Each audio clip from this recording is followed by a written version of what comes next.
Please, officer, just look at the papers. He's my life. I can't without him. I don't care about your papers. VA police slammed veteran and his 8-pound service dog to ground. The outcome will shock you. The Yorkshire Terrier weighed exactly 8 pounds 3 ounces, small enough to fit in a purse, but trained to detect the onset of PTSD episodes that could destroy a man's life in minutes.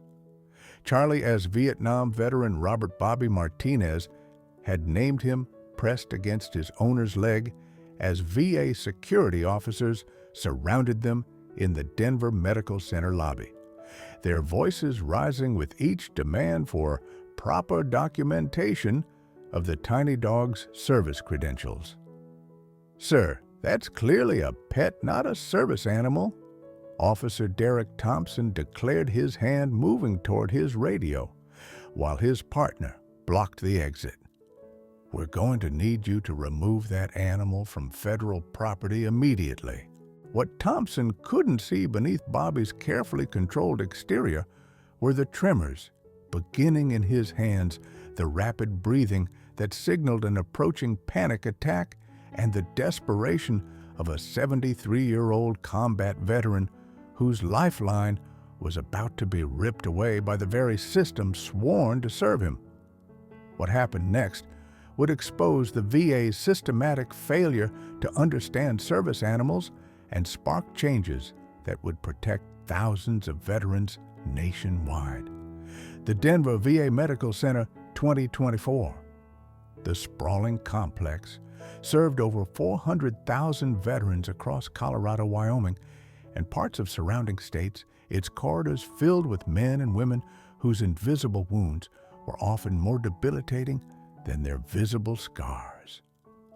The facility operated under federal regulations that were supposed to protect veterans' rights while maintaining security. But implementation often depended on individual officers' understanding of laws they'd never been properly trained to enforce. Robert Bobby Martinez carried 60 years of pain from a war that had never truly ended for those who'd fought it. At 19, he'd been a Marine rifleman in the jungles of Vietnam, where 3 tours of duty had exposed him to horrors that civilian minds couldn't process. The nightmares, hypervigilance, and panic attacks that followed him home had destroyed 2 marriages, cost him countless jobs, and left him isolated in a world that had moved on from a conflict he could never escape. Charlie wasn't Bobby's first service dog. That had been an 80-pound German Shepherd named Duke, whose size and obvious training had never been questioned by VA staff.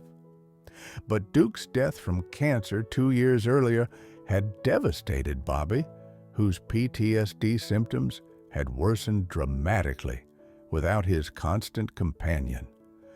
The long waiting list for replacement service dogs through official programs had forced Bobby to work with a private trainer who specialized in psychiatric service animals. The Yorkie's small size was strategic rather than accidental. Charlie had been specifically trained to perform tasks that large dogs couldn't, crawling under Bobby's legs during panic attacks to provide deep pressure therapy, detecting the chemical changes that preceded PTSD episodes, and alerting medical personnel when Bobby became unresponsive during severe flashbacks. His diminutive stature allowed him to accompany Bobby in situations where larger dogs would be impractical, while his intelligence and training were equal to any service animal regardless of size. Officer Derek Thompson represented the institutional ignorance that plagued federal law enforcement's understanding of disability accommodations.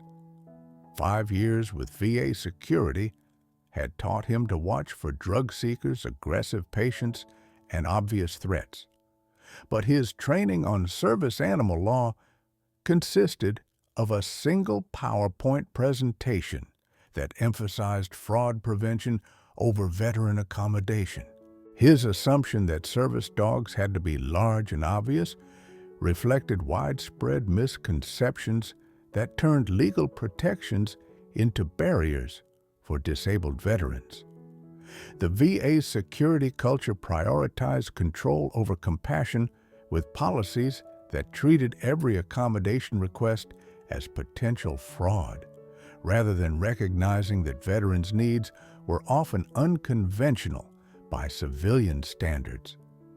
The institution's approach to service animals was particularly problematic, with security personnel untrained in federal law and supervisors who supported their officers' decisions rather than advocating for veterans' rights. The broader context was a healthcare system struggling to adapt to changing veteran demographics and evolving understanding of service-connected disabilities.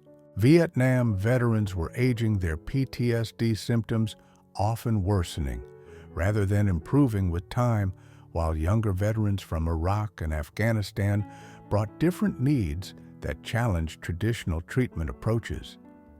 Service animals had become essential therapeutic tools, but institutional resistance to unconventional accommodations created barriers that prevented veterans from accessing the care they'd earned. Bobby's medical records documented the severity of his condition and Charlie's effectiveness as a therapeutic intervention.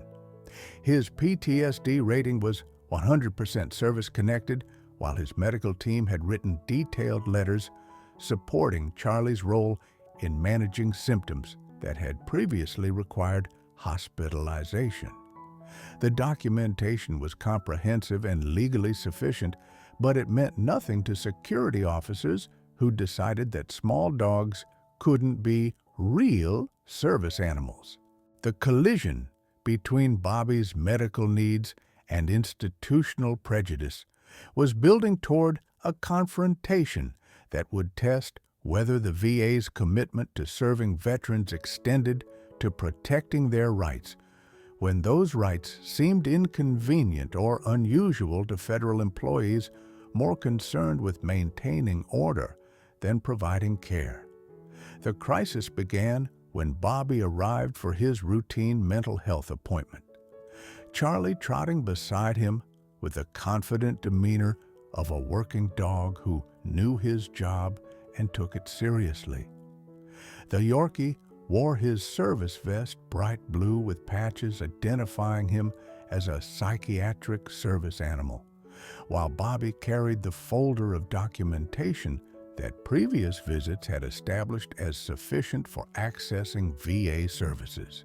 But Officer Thompson was new to the Denver facility, transferred from the Phoenix VA, where service dogs were typically large German Shepherds or Golden Retrievers whose size made their legitimacy obvious to security personnel who equated physical presence with professional training. His first glimpse of Charlie triggered assumptions about fake service dogs that had been reinforced through security briefings focused on fraud prevention rather than veteran accommodation. "Sir, I'm going to need to see paperwork for that animal." Thompson announced, his voice carrying the authority of someone who'd been taught that challenging accommodation requests was part of his security duties. "We've had problems with people bringing pets into the facility and claiming they're service dogs." Bobby's response was patient and practiced, drawing on decades of experience navigating bureaucratic challenges that threatened his access to medical care. "Officer, this is Charlie, my psychiatric service dog. I have all the required documentation, and he's been approved for access to this facility since 2022. His words were careful and respectful, delivered by someone who understood that confrontation with security could result in being banned from the medical center he depended on for survival. The documentation Bobby provided was comprehensive and legally unassailable. Charlie's training certificates from a VA-approved program, letters from Bobby's psychiatrist, detailing the dog's specific tasks and medical records, documenting his effectiveness in managing PTSD symptoms that had previously required emergency intervention. The paperwork exceeded federal requirements while demonstrating the therapeutic relationship that kept Bobby functional. But Thompson's reaction revealed the depth of his misunderstanding about service animal law and veteran accommodation. "This looks like a pet with some fancy papers," he declared, his dismissive tone attracting attention from other veterans and staff members in the busy lobby. "Real service dogs are big and strong, not little purse dogs that anyone could carry around." The public nature of the confrontation was particularly traumatic for Bobby, whose PTSD included hypervigilance and fear of authority figures that stemmed from military trauma and decades of civilian encounters with officials who'd questioned his service, his disability, and his right to accommodation. Charlie's alert behavior indicated that Bobby's stress levels were rising toward thresholds that could trigger panic attacks or dissociative episodes. "Officer Thompson, my psychiatrist is Dr. Sarah Chin in mental health. She can verify Charlie's status and my need for his services." Bobby offered, his voice beginning to show strain as the situation escalated beyond routine verification toward active confrontation. "I've been coming here for 3 years without any problems." Thompson's response was to call for backup, his radio crackling with requests for additional security to deal with what he characterized as an uncooperative patient with an unauthorized animal. The escalation was unnecessary and dangerous, creating exactly the kind of hostile environment that Bobby's PTSD made unbearable, while threatening to separate him from the service animal whose presence was essential for maintaining psychological stability. The arrival of Officer Maria Santos as backup should have de-escalated the situation. She had better training on service animal law and experience with psychiatric service dogs. But the institutional culture of supporting fellow officers over questioning their decisions led her to defer to Thompson's assessment rather than independently evaluating the situation or reviewing Bobby's documentation. "Mr. Martinez, we're going to need you to remove the animal while we verify its status," Santos announced, her tone professional but inflexible. "You can wait in the lobby while we contact your medical team, but the dog needs to be secured outside until we confirm it's legitimate." The demand for separation was both legally wrong and medically dangerous, violating federal disability law while threatening to trigger the exact psychiatric crisis that Charlie was trained to prevent and manage. The situation exploded when Bobby's PTSD symptoms, triggered by the confrontational authority figures and threat to his service animal, manifested in the kind of episode that Charlie had been trained to interrupt. Bobby's breathing became rapid and shallow, his hands began shaking, and his voice took on the desperate edge of someone fighting psychological forces beyond his control. "You can't take Charlie away from me," Bobby pleaded, his words coming in fragments as panic overtook rational thought. "He keeps me, he stops the, I need him here, please don't take him away."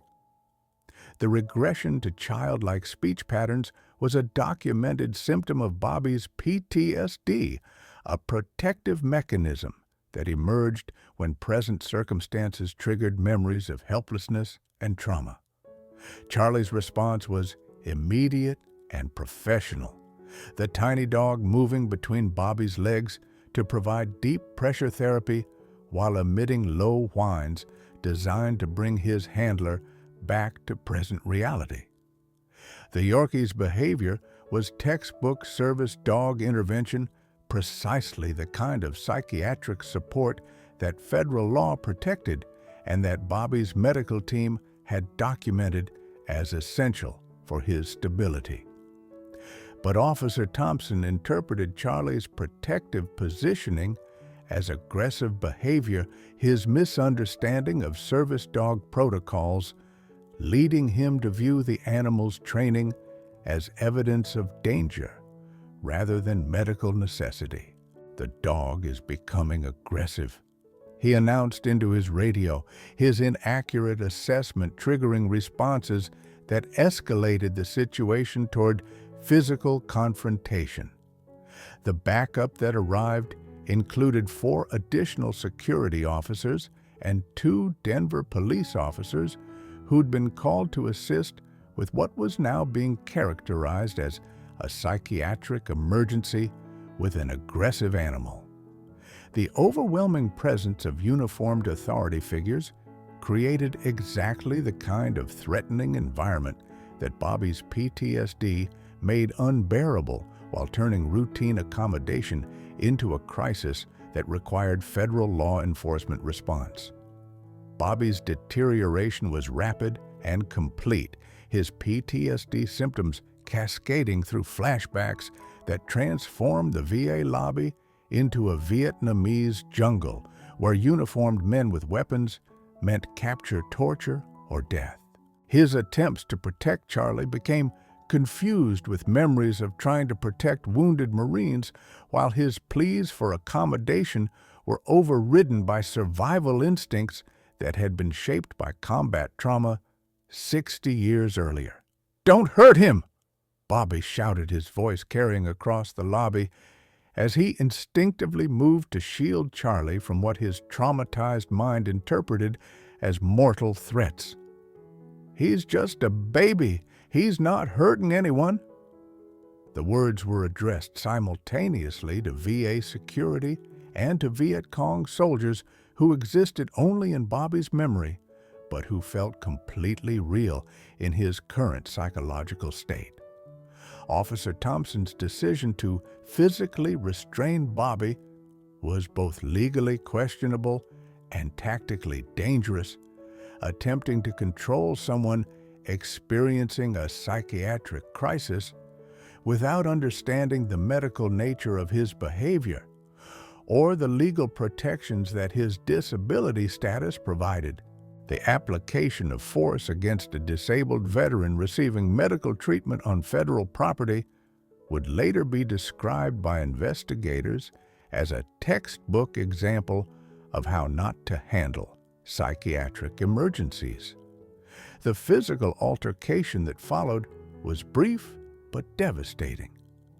Bobby's instinctive resistance to restraint driven by PTSD responses rather than conscious defiance led to him being thrown to the ground with force that would have been excessive for a healthy 20-year-old, let alone a 73-year-old disabled veteran. Charlie's attempts to reach his handler during the takedown resulted in the tiny dog being kicked across the lobby floor, his 8-pound body no match for combat boots designed for urban warfare. The aftermath was immediate chaos as lobby witnesses, many of them veterans who recognized psychiatric crisis and inappropriate response, began shouting protests and demanding medical attention for both Bobby and Charlie.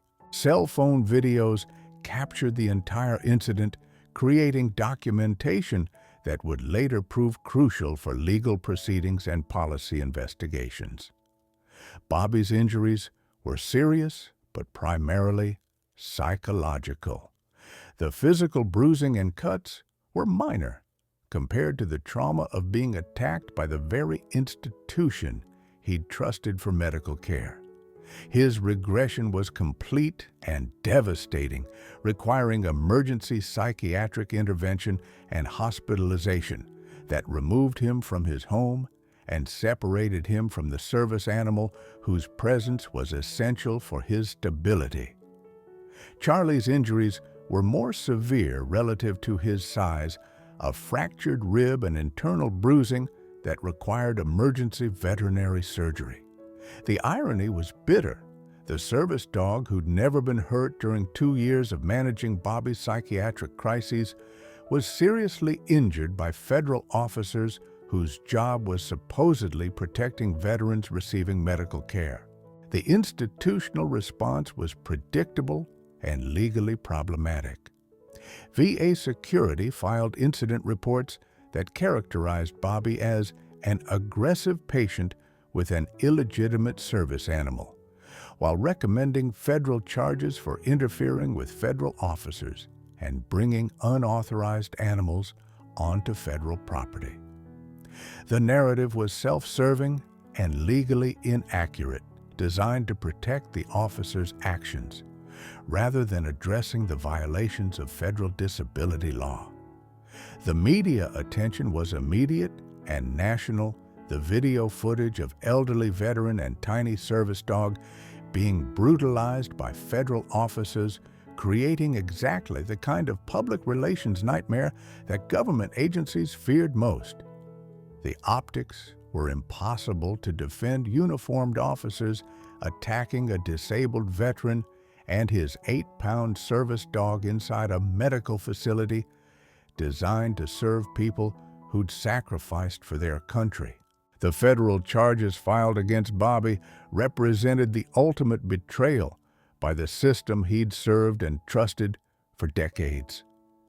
The U.S. Attorney's Office, responding to VA Security's incident reports, charged him with assaulting federal officers, interfering with federal operations, and fraudulent representation of a service animal. The charges carried potential prison sentences that could destroy what remained of his life while validating the officer's violent response to his psychiatric crisis. The separation from Charlie during Bobby's week-long psychiatric hospitalization was devastating for both veteran and service dog. Bobby's symptoms worsened dramatically, without his therapeutic companion requiring sedation and suicide watch that proved how essential Charlie's presence was for his stability. The Yorkie, recovering from surgery at an emergency veterinary clinic, displayed signs of separation anxiety and depression that mirrored his handler's condition. Bobby's family daughter, Lisa Martinez Wong, and son-in-law Kevin faced impossible choices as they watched their father's mental health deteriorate while navigating legal challenges that threatened to bankrupt them. The federal charges meant Bobby couldn't qualify for a public defender despite his limited income, while private attorneys specializing in federal disability law charged fees that exceeded his annual VA disability payments. Dad's regressed to where he was before Charlie. Lisa told reporters who'd followed the story. He's not eating, barely speaking, and keeps asking for his dog. The people who are supposed to help veterans just destroyed the one thing that was keeping him functional. The VA's institutional response was damage control rather than accountability, with officials issuing statements about the importance of security, while expressing regret about the incident without admitting wrongdoing. The agency's lawyers were already preparing defenses for the civil rights lawsuit that veteran advocacy groups were organizing, focusing on procedural justifications rather than addressing the fundamental violations of federal disability law. The media investigation that followed revealed systemic problems with VA service animal policies and security training that extended far beyond the Denver incident. Reporters documented dozens of similar cases where veterans with psychiatric service dogs had been harassed, challenged, or denied access by VA personnel who didn't understand federal accommodation laws or the specific needs of veterans with invisible disabilities. The most damning revelation was that VA security officers received less than 1 hour of training on service animal law during their initial certification, while spending 40 hours learning to identify and prevent various forms of fraud. The institutional priority was clearly on suspicion and control rather than understanding and accommodation, creating cultural bias against veterans whose service animals didn't conform to stereotypical expectations. Dr. Sarah Chen, Bobby's psychiatrist, provided medical testimony that was both professionally devastating to the VA's case and personally heartbreaking in its documentation of Bobby's deterioration. Mr. Martinez's PTSD symptoms have worsened dramatically since separation from his service animal, she testified during federal court proceedings. Charlie wasn't just a companion, he was medical equipment whose removal has destabilized treatments that had been successful for 2 years. The darkest moment came when Bobby, overwhelmed by legal pressure and separated from Charlie, attempted suicide in his hospital room. The incident was prevented by nursing staff, but it highlighted the life-or-death stakes of service animal accommodation and the tragic consequences of institutional ignorance about psychiatric disabilities.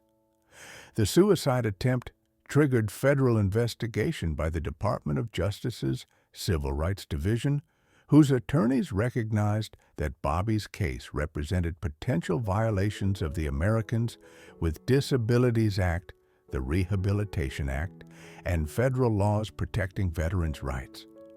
The investigation expanded beyond individual incident to examine systemic discrimination against veterans with service animals throughout the VA system. Charlie's recovery was complicated by separation anxiety that veterinarians attributed to his enforced separation from Bobby during their mutual medical crises.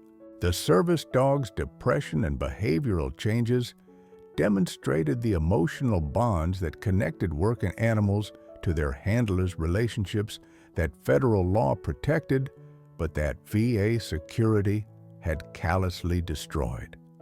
The public relations crisis intensified when veterans organizations began organizing protests at VA facilities nationwide, demanding policy changes and accountability for what they characterized as institutionalized discrimination against disabled veterans. The demonstrations attracted Iraq and Afghanistan veterans whose own service dogs had faced similar challenges, creating political pressure that forced congressional attention. The legal complexity deepened when Charlie's status as federally recognized service animal became central to Bobby's defense against federal charges.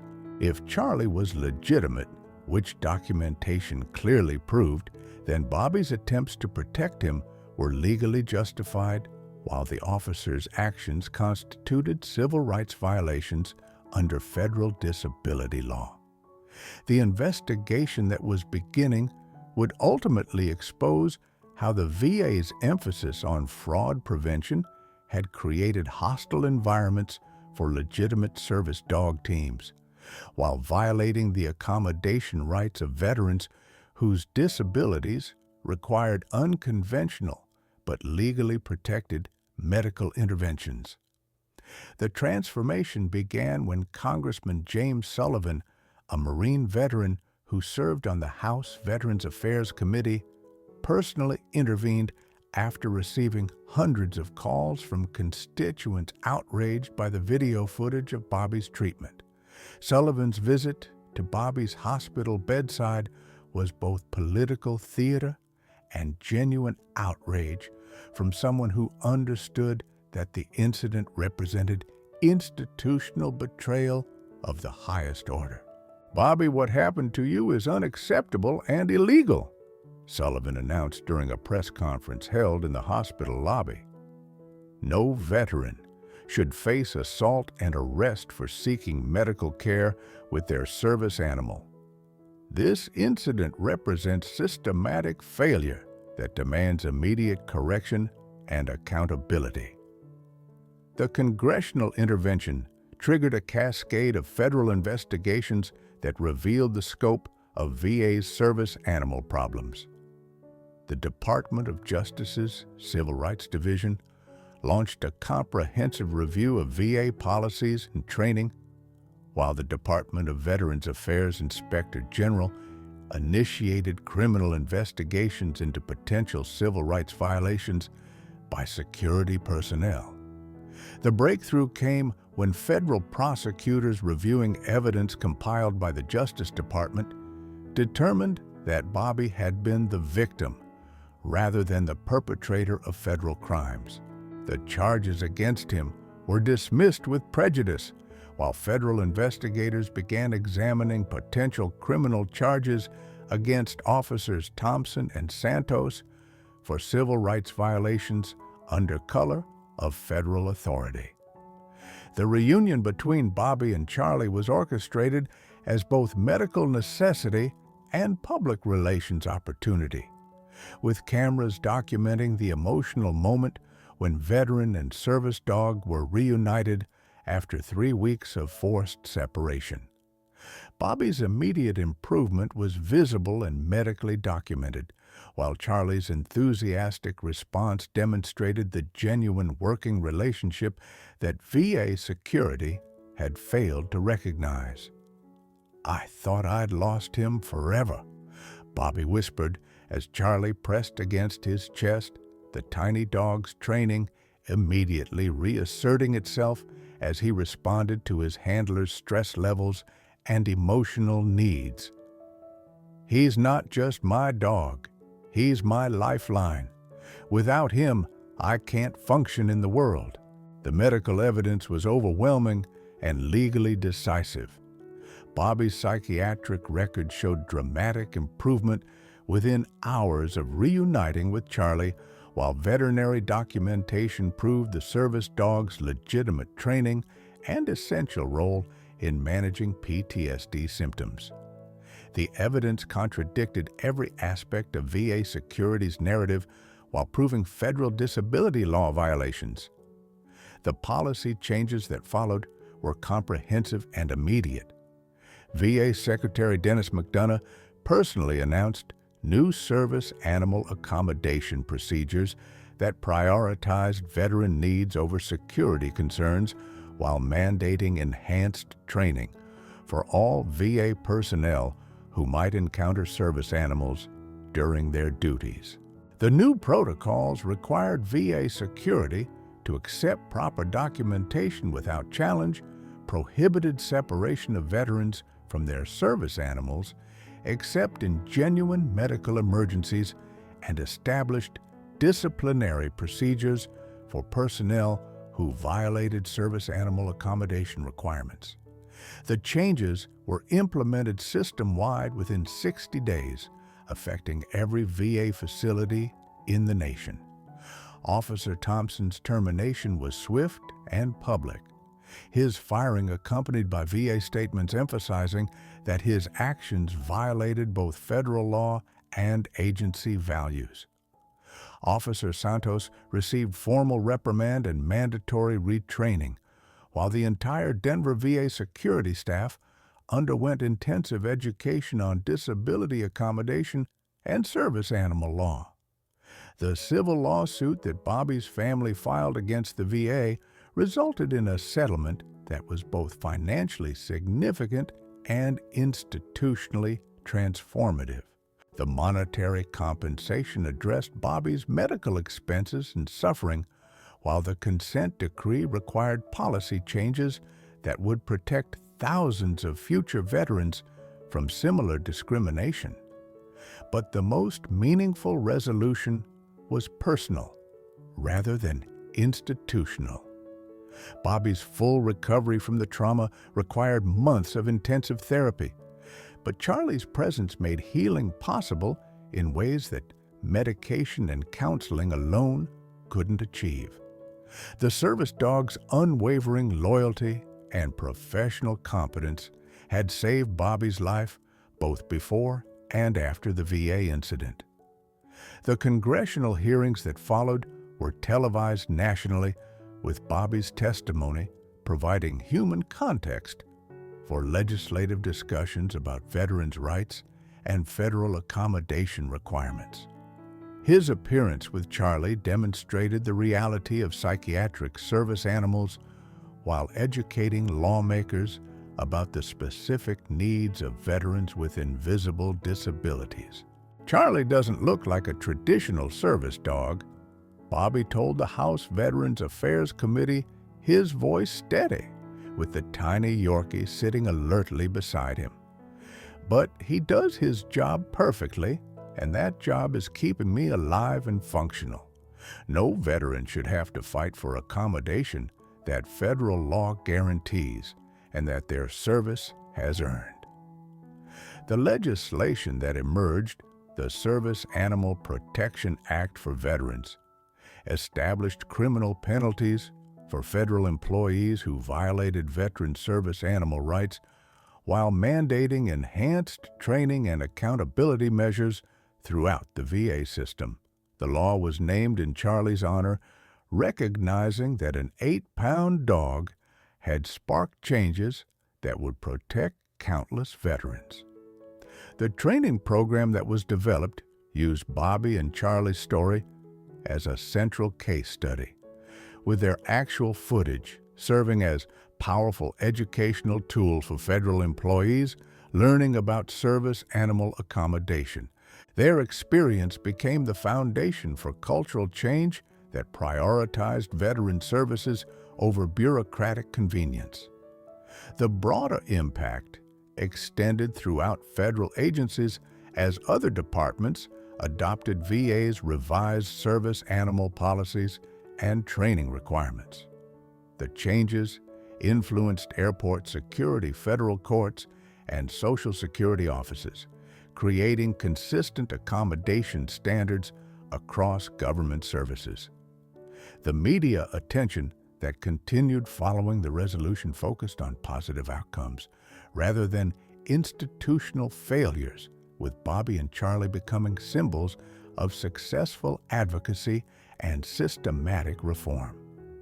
Their story inspired other veterans to demand proper accommodation while encouraging federal employees to view their roles as service rather than enforcement. The annual Charlie Martinez Veteran Service Animal Awards, established by the Iraq and Afghanistan Veterans Association, recognizes outstanding service dogs and their handlers, while promoting education about psychiatric service animals. The ceremony is held at the Denver VA Medical Center, transforming the site of trauma into a celebration of healing and hope. 5 years later, Bobby's health remained stable with Charlie's continued assistance, while their advocacy work had helped hundreds of other veterans navigate service animal challenges. Their partnership had evolved from personal survival to public service, demonstrating that individual courage could create institutional change when supported by legal advocacy and public attention. The final validation came when Dr. Chen published research documenting Charlie's effectiveness as a psychiatric service animal, with peer-reviewed studies proving that properly trained small dogs could be as effective as larger animals for specific therapeutic applications. The research influenced service dog training programs while validating Bobby's choices about his medical care.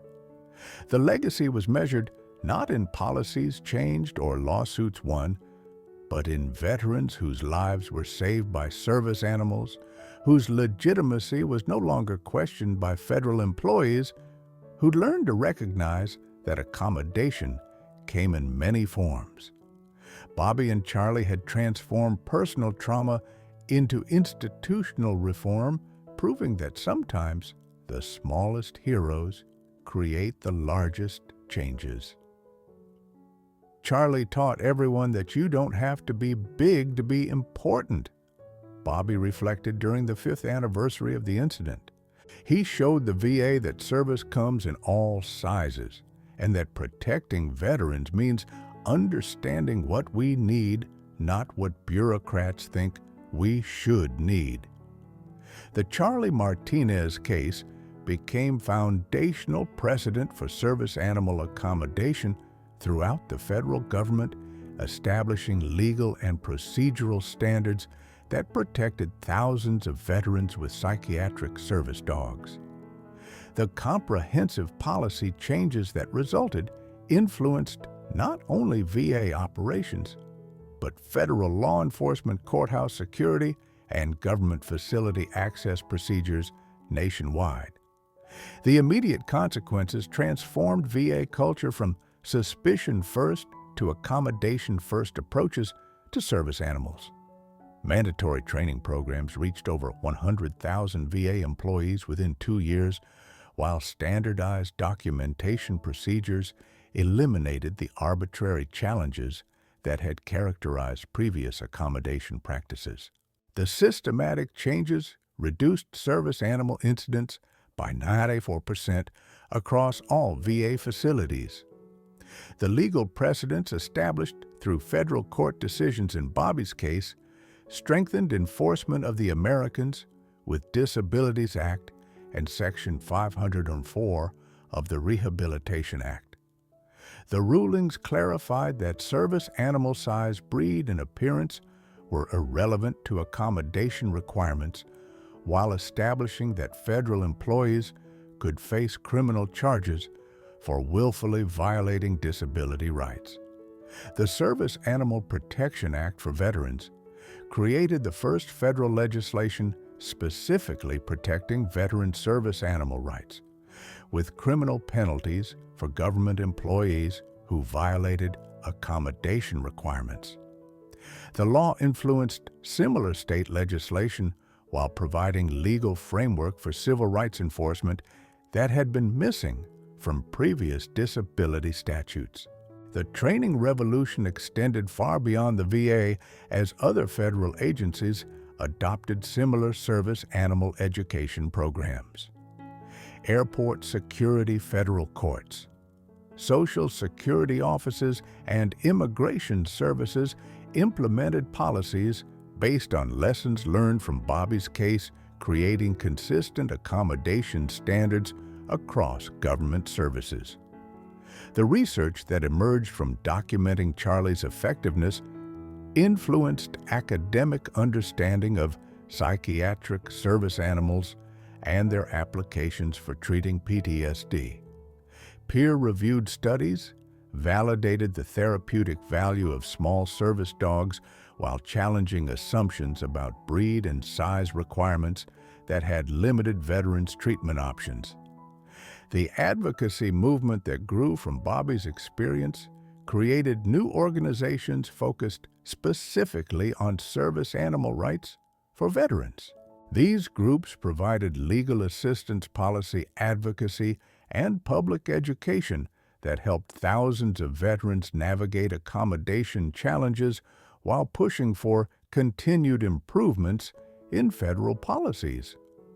The cultural impact transformed public understanding of service animals from stereotypical guide dogs to recognition of diverse therapeutic applications. Charlie's story educated civilians about psychiatric service dogs while demonstrating that invisible disabilities required equally valid accommodations as visible conditions. The economic benefits included reduced legal liability for federal agencies, decreased health care costs for veterans whose service animals prevented psychiatric crises, and improved efficiency in government operations that no longer wasted resources challenging legitimate accommodations. The international influence extended to allied nations whose veteran services adopted similar service animal policies based on American innovations. The model influenced disability accommodation practices in Canada, Australia, and European Union countries that recognized the effectiveness of comprehensive service animal integration. The enduring message was transformative accommodation is a right, not a privilege. Federal employees serve citizens rather than controlling them. And the most profound changes often result from individual courage supported by systematic advocacy and legal accountability.